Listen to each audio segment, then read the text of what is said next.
জরুরি ঔষধ।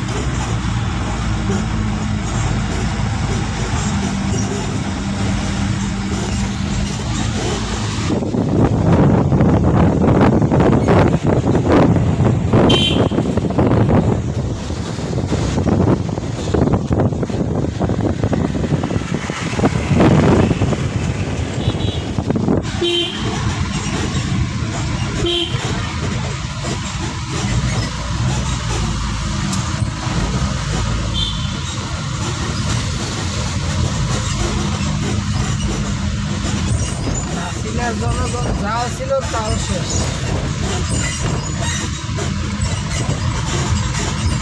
আপনি কি ছাত্রকে পক্ষে? থ্যাংক ইউ, থ্যাংক ইউ আপনাকে। কত পার্সেন্ট লোক এই বাংলাদেশের এখন এই হাসিনার বিপক্ষে গেছে? আপনি কি রেকর্ডিং করতেছেন? না, বলেন।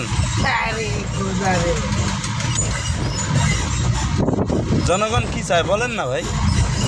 জনগণ চায় এই চীনের থেকে আসার পরে আমাদের মাননীয় প্রধানমন্ত্রী পার্থ ছাত্রদের নিয়ে এক সপ্তাহ বা কথা বলছে, ছাত্রদের ঠান্ডা করছে। এক সপ্তাহ বাদে আমি জিনিসটা দিকে জানাইতে আসি,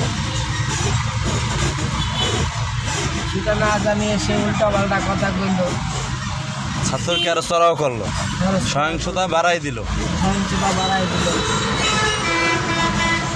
আসলে কি আমরা সহিংসতা চাই না? আমরা তো সহিংসতা চাইছিলাম না, আমরা চাইছিলাম শান্তি, দেশে শান্তি থাক, শান্তি। সেই জায়গায় নিয়ে আসলো জামায়াত শিবির কইয়া ছাত্রদেরকে হামলা করলো এই পুলিশ বাহিনী।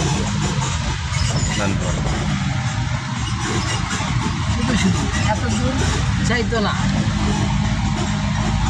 আমরা আশাবাদী এই আন্দোলনটা এত দূর যায় না।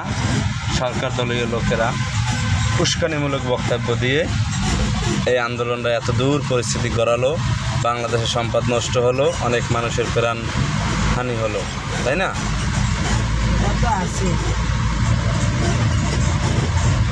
বড় কথা আমাদের দেশের টক শোটা বন্ধ করার দরকার। এই টক শোতে যত সব বিবৃতি ছড়ায়, এরপরে মারামারি বিভ্রান্তি ছড়ায়, এই বিভ্রান্তিকে এই টক শোটি আমাদের বাংলাদেশ থেকে সরানো দরকার। টক শোটা না থাকাটাই উচিত, আমি যেটা মনে করি। টক শোর ভিতরে উল্টাপাল্টা করছেন, পাবলিককে খেপায় দেওয়া, যা বলা তা করা, এটি আসলে ঠিক না।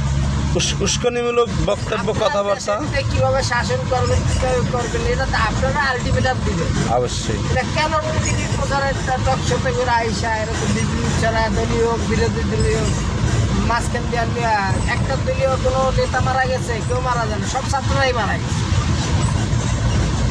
সব ছাত্ররাই মারা গেছে। সাধারণ মানুষ, ছাত্র, সাধারণ মানুষ থেকে শুরু করে ছেড়েন না।